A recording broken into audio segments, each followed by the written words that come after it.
ऐसा क्यों होता है कि कोई स्टूडेंट 5-5 घंटे किताब के सामने बैठा रहता है, वो नोट्स बनाता है, हाईलाइट करता है और अपनी नींद कुर्बान करता है, फिर भी रिजल्ट वाले दिन वो सिर्फ एवरेज ही रह जाता है। और वहीं दूसरी तरफ एक लड़का है जो शायद तुम्हारे आधे टाइम की पढ़ाई नहीं करता होगा, वो गेमिंग भी करता है, दोस्तों के साथ घूमने भी जाता है, साथ ही वो कभी स्ट्रेस्ड भी नहीं दिखाता, लेकिन जब रिजल्ट आता है तो वो हमेशा की तरह टॉप कर जाता है। हम सोचते हैं कि यार उसके पास तो गॉड गिफ्टेड ब्रेन है या उसका IQ हाई है, लेकिन हम सभी लोग रॉन्ग हैं, क्योंकि साइंस कहता है कि बोर्ड्स या कॉम्पिटिटिव एग्जाम्स में टॉप करने के लिए तुम्हें हाई IQ की जरूरत नहीं है, तुम्हें बस अपने ब्रेन का सही यूज करना आना चाहिए। Just like आयानो Cozi. अगर तुमने क्लासरूम ऑफ द इलाइट देखा है तो तुम उसे बहुत अच्छे से जानते होगे। अब देखो, प्रॉब्लम तुम्हारी मेहनत में नहीं है, प्रॉब्लम ये है हार्ड वर्क के नाम पर अपने दिमाग को थका रहे हो, ट्रेन नहीं कर रहे हो। इसीलिए आज मैं तुम्हें कोई चीप मोटिवेशन नहीं देने वाला हूँ। आज हम बात करेंगे प्योर साइंस की, वो टेक्निक्स जो दुनिया के टॉप 1% स्टूडेंट्स, IITians और अदर्स कॉम्पिटिटिव एग्जाम्स के स्टूडेंट्स यूज करते हैं। एंड ऑल्सो आयानो कोजी की भी बहुत सारी टेक्निक्स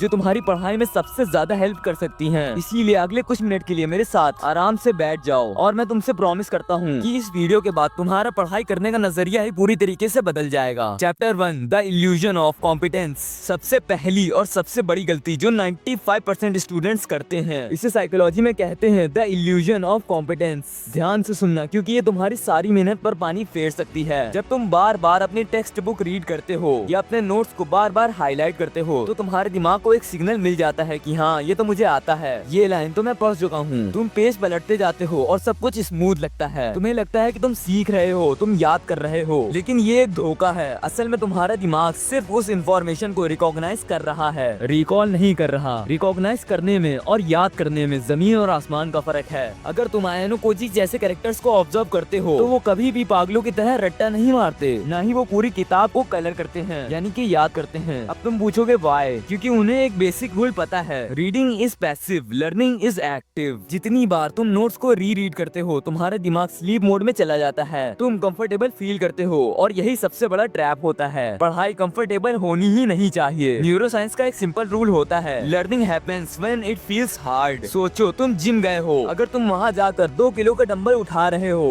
जिसमें तुम्हें कोई जोर नहीं लगाना पड़ रहा, तो क्या तुम्हारी मसल ग्रो होंगी? ऑब्वियसली नहीं। मसल तब बनती है जब तुम हैवी वेट उठाते हो, जब तुम्हारी बॉडी कांपती है और वो स्ट्रगल करती है वेट को उठाने में। और यही सेम लॉजिक तुम्हारे ब्रेन का भी है। ब्रेन भी एक मसल की तरह काम करता है, और सिर्फ पढ़ते वक्त तुम्हारा दिमाग जोर नहीं लगाता। अगर तुम्हें याद करने में तकलीफ नहीं हो रही है तो समझ लेना तुम पढ़ाई नहीं कर रहे हो, तुम सिर्फ अपना टाइम वेस्ट कर रहे हो। तो अब इसे चार्ज कैसे करें, इस लो को तोड़े कैसे? आज से और अभी से पैसिव रीडिंग बंद करो और अपने आज से इंट्रोड्यूस करो एक्टिव रिकॉल। ये टेक्निक इतनी ज्यादा पावरफुल है कि साइंटिफिक स्टडीज में इसने बाकी सारे मेथड्स यानी कि माइंड मैपिंग, री रीडिंग, हाईलाइटिंग सबको बीट किया है। इसका सिंपल प्रोसेस होता है, इसे ध्यान से नोट कर लो। स्टेप 1, कभी भी पढ़ो या कोई भी सब्जेक्ट पढ़ो। लेट्स से फिजिक्स का एक कॉन्सेप्ट पढ़ा या हिस्ट्री का एक पेज। स्टेप 2, अब किताब बंद करो कम्प्लीटली। एंड स्टेप 3, अपनी आंखें बंद करो और साइड में एक ब्लैंक पेपर रखो। स्टेप 4, अब अपने दिमाग से पूछो कि मैंने अभी क्या पढ़ा और मैं उसे इस पेपर पर कैसे एक्सप्लेन कर सकता हूँ। यही वो मोमेंट है जहाँ तुम्हारा ब्रेन इन्फॉर्मेशन को ढूंढने के लिए स्ट्रगल करेगा, वो फ्रस्ट्रेट होगा, और वही स्ट्रगल, वही फ्रस्ट्रेशन तुम्हारी असली पढ़ाई है। अब आगे से पढ़ाई करते वक्त बस एक बार मेरे कहने से इस मूव को ट्राई जरूर करना। ये लिटरली प्रैक्टिकल है और 100% वर्क करता है। टॉपर स्टूडेंट्स एग्जाम हॉल में आंसर इसीलिए लिख पाते हैं क्योंकि उन्होंने घर पे उस आंसर को याद करने की प्रैक्टिस की थी, सिर्फ उसे रीड नहीं किया था। उन्होंने उस फ्रस्ट्रेशन को पहले ही फेस कर लिया था। Chapter 2, hacking the forgetting curve. अब मान लो कि तुमने चैप्टर 1 फॉलो किया और तुमने एक्टिव रिकॉल को यूज करके कॉन्सेप्ट को दिमाग में बैठा लिया, लेकिन यहाँ एक कड़वा सच है जो तुम्हें एक्सेप्ट करना पड़ेगा। तुम इंसान हो, कंप्यूटर नहीं। तुम्हारा दिमाग इंफॉर्मेशन स्टोर करने के लिए ही नहीं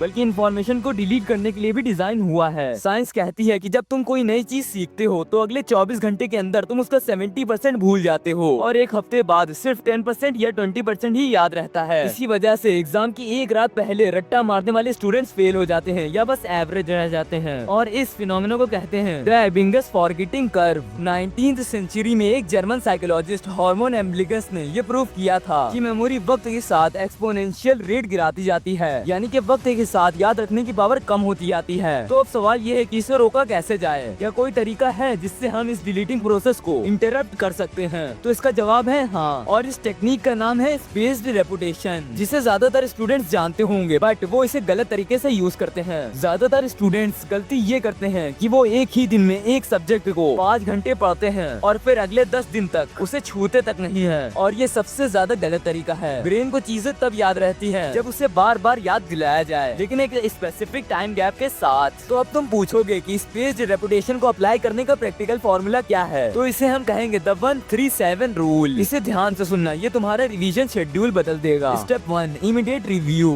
डे 0, जब तुमने आज कुछ नया पढ़ा तो उसे बंद करने से पहले या सोने से पहले एक क्विक एक्टिव रिकॉल करो। ये तुम्हारी पहली लेयर है। Step 2, the first gap. Day 1, अगली सुबह या 24 घंटे के अंदर उस टॉपिक को वापस रिवाइज करो। तुम देखोगे कि तुम कुछ चीजें भूल चुके हो और ये नॉर्मल है। जब तुम उसे वापस रिकॉल करोगे तो तुम अपनी मेमोरी को रीसेट कर दोगे 100% पर। Step 3, the wide gap. अब तीसरे दिन का गैप लो। तीसरे दिन जब तुम वापस इस टॉपिक को देखोगे तो तुम्हें जोर लगाना पड़ेगा उस टॉपिक को याद करने के लिए। तुम्हारा दिमाग थोड़ा स्ट्रगल करेगा, और जैसा मैंने चैप्टर 1 में कहा था, ये स्ट्रगल ही सिग्नल है तुम्हारे ब्रेन के लिए। मतलब उसे लगेगा कि ये इन्फॉर्मेशन इम्पोर्टेंट है, इसे डिलीट मत करो। Step 4, the final log. Day 7, और फाइनली एक हफ्ते बाद लास्ट रिवीजन। अगर तुमने ये 137 का पैटर्न फॉलो कर लिया तो साइंस गारंटी करती है कि वो इन्फॉर्मेशन तुम्हारे दिमाग में महीनों तक, शायद सालों तक स्टोर रहेगी, और ये लिटरली तुम्हारे एग्जाम टाइम में बहुत ज्यादा काम आ सकती है। इसीलिए इसे आज से ही ट्राई करो। लेकिन अब तुम बोलोगे कि यार इतना शेड्यूल कौन याद रखेगा, मेरे पास तो वैसे ही टाइम नहीं है। तो इसका भी सॉल्यूशन सिंपल है, टेक्नोलॉजी का यूज करो, सिस्टमैटिक बनो। मतलब एक सिंपल एक्सेल शीट बनाओ या फिजिकल कैलेंडर यूज करो। पॉइंट सीधा सीधा ये है कि तुम हार्ड वर्क मत करो, स्मार्ट टाइमिंग का यूज करो। एक एवरेज स्टूडेंट एग्जाम के 2 दिन पहले 10 घंटे पढ़ाई करता है और पैनिक करता है। वहीं एक स्मार्ट स्टूडेंट हर रोज थोड़ा पढ़ता है, लेकिन सही गैप पर रिवाइज करता है, और एग्जाम वाले दिन वो चिल रहता है।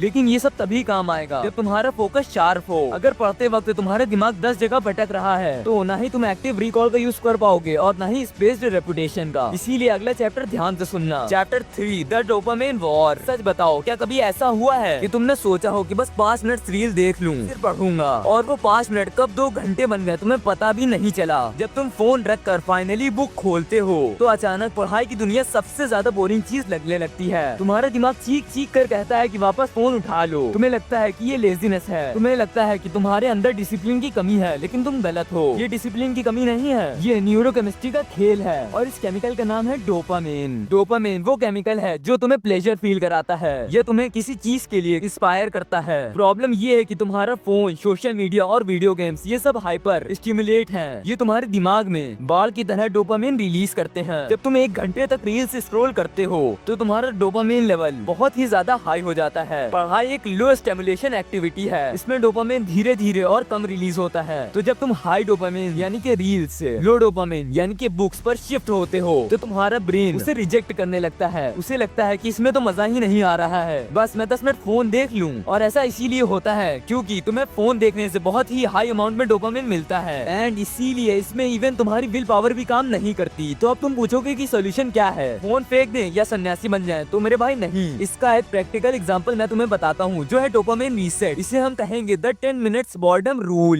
ये रूल सुनने में अजीब लगेगा पर ये साइंटिफिकली प्रूवन तरीका है फोकस वापस पाने का। जब भी तुम पढ़ने बैठो, बुक खोलने से पहले 10 मिनट तक कुछ मत करो, लिटरली नथिंग। ना फोन, ना म्यूजिक, ना किसी से बात करना, और ना ही कुछ खाना। बस अपनी चेयर पर बैठो और दीवार को देखो। शुरू के 2 मिनट तक तो तुम्हारा ब्रेन पागल हो जाएगा कि भाई कुछ तो इंटरेस्टिंग कर, तुम्हें रेस्टलेसनेस फील होगी। लेकिन 5 से 7 मिनट बाद तुम्हारा डोपामिन लेवल नीचे आना शुरू